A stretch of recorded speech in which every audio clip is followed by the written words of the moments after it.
아내와 남편이 동시에 하나님으로부터 말씀과 어떤 감동을 받았으면요, 그거는 하나님이 주시는 확증인 경우가 대부분이에요. 그죠? 예. 저는 보통 그렇게 해서 하나님의 뜻을 분별해 가곤 하는데, 그때 이 사람이 이렇게 고백을 했대요. 하나님, 이제 확인했으니까 됐어요. 이제 나 몽골 갈래요. 예. 하나님은요, 우리가 억지로 하는 순종을 기뻐하지 않으세요. 그게 하나님의 기쁨이 아니에요. 왜? 천국은 그런 것이 아니거든요.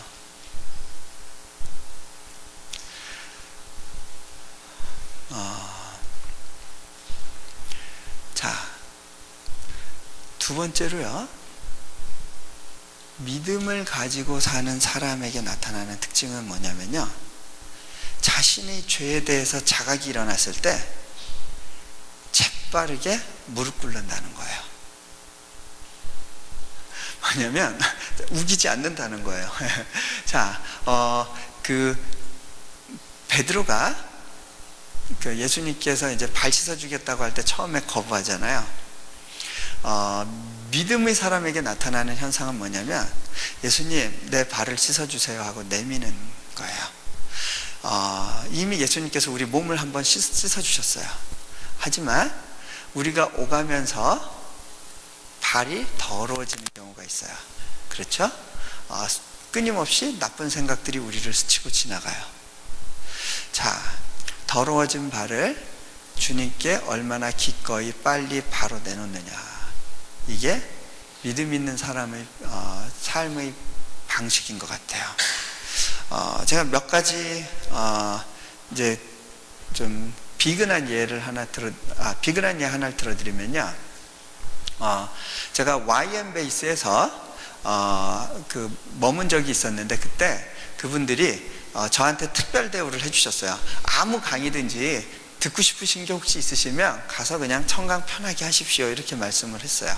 그래서 저 강의 이제 청강하다가 발길 닿는 대로 가곤 있었는데, 그러다 보니까 어떤 젊은 청년들을 위한 강의가 있었어요. 그 젊은 청년들이 주로 고등학교에서 막 대학교 들어가려는 나이의 그 학생들의 강의인데요. 왜 이런 사람들이 많냐면요, 미국은요, 대학 들어가서 신앙을 잃어버리는 경우가 너무 많아요. 대부분이. 그러니까 참 안타까운 건요, 이민 온 분들의 많은 수가 애들 교육 잘 시키겠다고 이민을 왔는데 목표가 대학 잘 보내는 거거든요. 그런데 대학 보내면서 애들을 잃어버려요. 통계에 의하면 미국에 기독교적인 전통 속에서 자라다가 대학에 들어가서 4년 졸업할 때 그 믿음을 잃어버리는 비율이 전체 중에 한 45%. 그 중에 나머지 중에 43%는 졸업을 하면서 교회는 떠나지 않았지만 이미 세속적인 가치관이 자기를 지배하게 되는 경우래요. 미국의 부모님들은 그 어려움을 잘 알아요. 이미 대학 경험을 했기 때문에. 그래서 아이들을 바로 대학을 안 보내고요, 좀 이렇게 똑똑한 크리스찬 부모들은 아이들을 이런 YM 베이스나 이런 데 한 1년 정도 보내서 훈련을 시키고, 신앙훈련 시키고, 그리고 대학을 보내더라고요. 이제 그런 애들만 바글바글 한 반이 있었어요. 제가 그 청년들과 같이 이제 앉아서 수업을 듣습니다. 그날 강의가 뭐였냐면 성령에 대해서예요.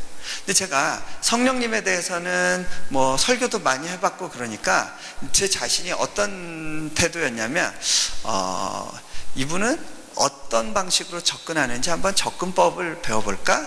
그런 자세로 팔짱 끼고 편안하게 이렇게 듣고 있었어요. 그런데 미국 교육, 주로 서구 교육이 가진 장점이 뭐냐면 실습하는 거예요. 실습. 그분이 성령님의 기쁘게 하는 성령님의 사역, 우리에게 기쁨을 주시는 성령님의 사역에 대해서 간단하게 나눈 다음에, 우리 오늘 실제로 그 기쁨을 한번 나눠봅시다, 그랬어요. 우리가 한번 경험적으로 한번 느껴봅시다. 그러고 이 시간에 우리가 한번 성령님을 초청합시다 했어요. 그래서 몇 사람을 앞으로 불렀습니다. 그리고서는 기도를 해줬는데 갑자기 막 웃음이 터지기 시작하는 거야. 애들이 카카카카 웃어요. 저는 놀랐어요. 이게 뭐야? 거기서 이 친구들이 이제 다니면서 막 기도를 해주는데 막 여기저기서 막 까르르르 웃는 게 막 터지는 거예요. 근데 재밌는 건요, 이게 민족적으로 다르더라고요. 대체로 흑인 애들하고요, 남미에서 온 애들이 막 되게 동작도 크고 막 까까까까 웃어요. 반면에 거기에 한국에서 온 선교사님들이 몇 분 있었는데 다 긴장 분위기. 딱 한 명, 한국분 아닌데 긴장하고 있었던 사람이 있었어요. 중국에서 온 친구인데 이 친구는 한국 선교사님한테 훈련받은 친구예요. 그 사람들은 이렇게 긴장해 있는 거예요.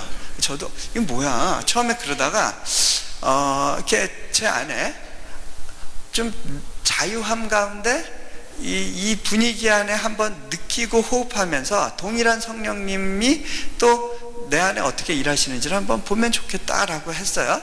그런 마음은 있었는데 이게 누구 다니는 친구들이 이렇게 막 안수하면서 기도해 줄 때 제 안에 조금 좀 불편한 듯 하다가 그래도 한번 받아보자 뭐 이런 마음이 있었거든요.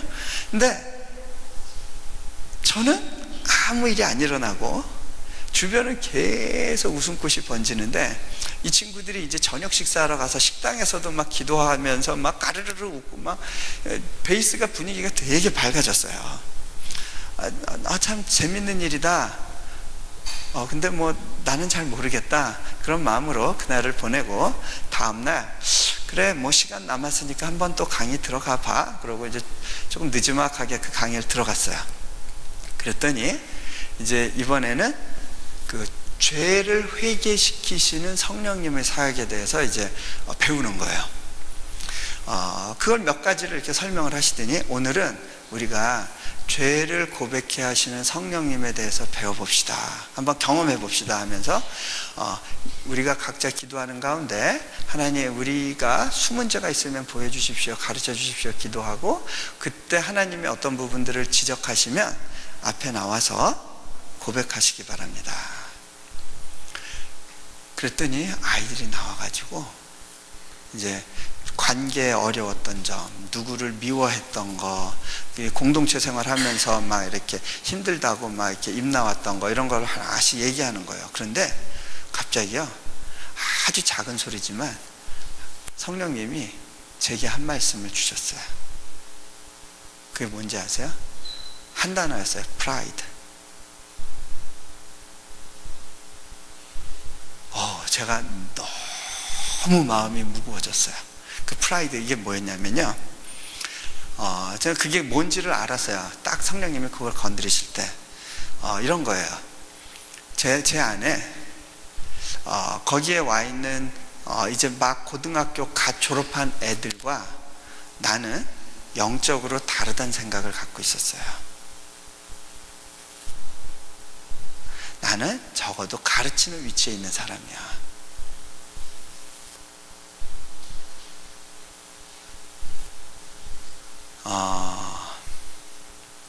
그랬기 때문에 누군가가 저를 위해서 기도해 줄 때도 처음에 기쁘다기보다는 약간 멈칫했던 것 같아요. 하나님이 그것이 너에게, 너의 영혼에 문제가 될 수 있다는 것을 가르쳐 주셨어요. 제가 앞으로 걸어 나왔습니다. 저 고백할 게 있습니다. 그리고 앞에 나와서 마이크를 잡고 이렇게 고백했습니다. 하나님께서 제게 지적해 주고 계십니다. 내가 여러분들한테 고백할 아주 큰 죄가 있는데 내 안에 프라이드가 있었습니다. 내가 영적으로 나를 당신들보다 나은 존재로 여겼습니다. 그러는데 그 고백을 하는데요, 눈물이 터지기 시작했어요. 제가 앞에서 누구 앞에서 얘기하면서 이렇게 울어본 적이 없는데 하면서 막 통곡이 돼가지고요, 바닥에 주저앉았어요. 이거는요, 다른 사람이 나한테 지적해가지고는 일어날 수 없는 일이에요. 그리고 제 안에 제가 저를 분석해서 나한테 이런 성향이 있구나 깨달았다고 해서 일어나는 현상이 아니에요.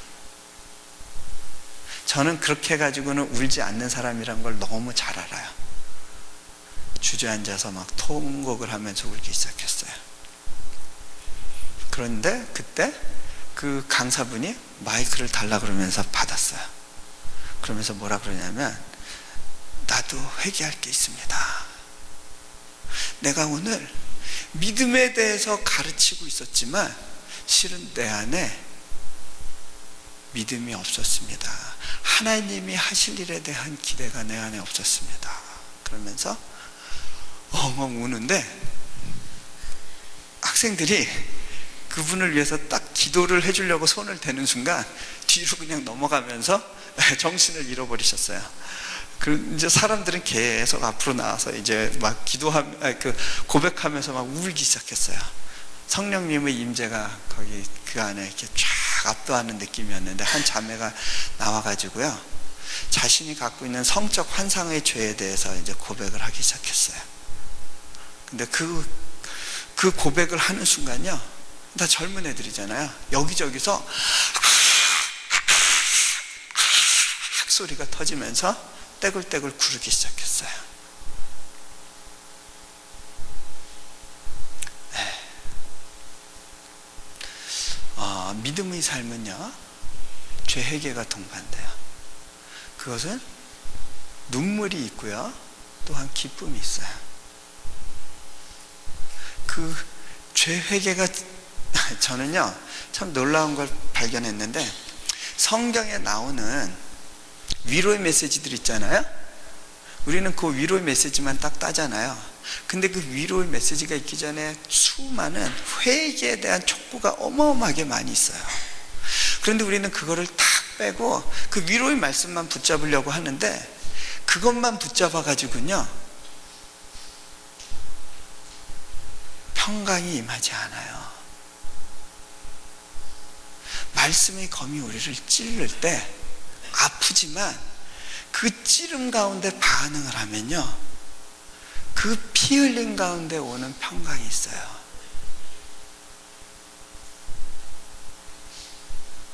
자, 믿음의 삶 가운데 나타나는 또 여러 가지 현상, 하나님께 늘 배우려고 하는 겁니다. 이게 늘 쉽진 않습니다. 이 배움이라는 것이 늘 쉬운 건 아닌데, 자, 여러분, 누구를 좋아하면 어떻게 하죠? 누구를 좋아하면 그 사람을 닮고 싶어지죠? 그 사람 어떻게 하나 관심 가잖아요. 예, 우리가 예수님을 좋아하면 좋아할수록 그분이 어떻게 사셨는가에 대해서 그분을 닮고 싶은 그런 어떤 욕구가 나오게 됩니다. 예. 그런데 이렇게 보면 그 하나님의 뜻에 이렇게 참 맞춰가는 게 쉽지가 않아요. 여전히 그게 저에게 있어서 숙제예요. 저희 가정에서 일어났던 일 하나만 얘기하면요, 몇 년 전부터 누가 이렇게 기도해 주실 때, 우리 가정에 있을 또 한 명의 아이에 대해서 기도하는 경우가 있었어요. 가장 대표적인 예가, 마크 비셔라고 하는 그 남아프리카 공화국의 그 예언 사역자인데, 이분이 몽골에 오셔서 참 귀한 사역을 했어요. 지금 현재 그 몽골의 크리스천 대통령이 있거든요.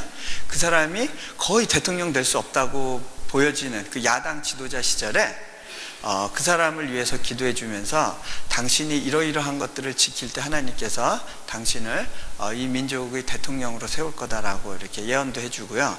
그때 아주 특별한 시기에 와서 참 귀한 사역을 했어요. 근데 그때 이제 몽골국제대학교에도 한번 와서 교직원들에게 말씀을 전했는데, 그때 특별히 리더 그룹들을 앞으로 불러서 몇 분을 이렇게 기도를 해줬어요. 그때 저는 없었어요. 저는 그분 집회에 참석을 못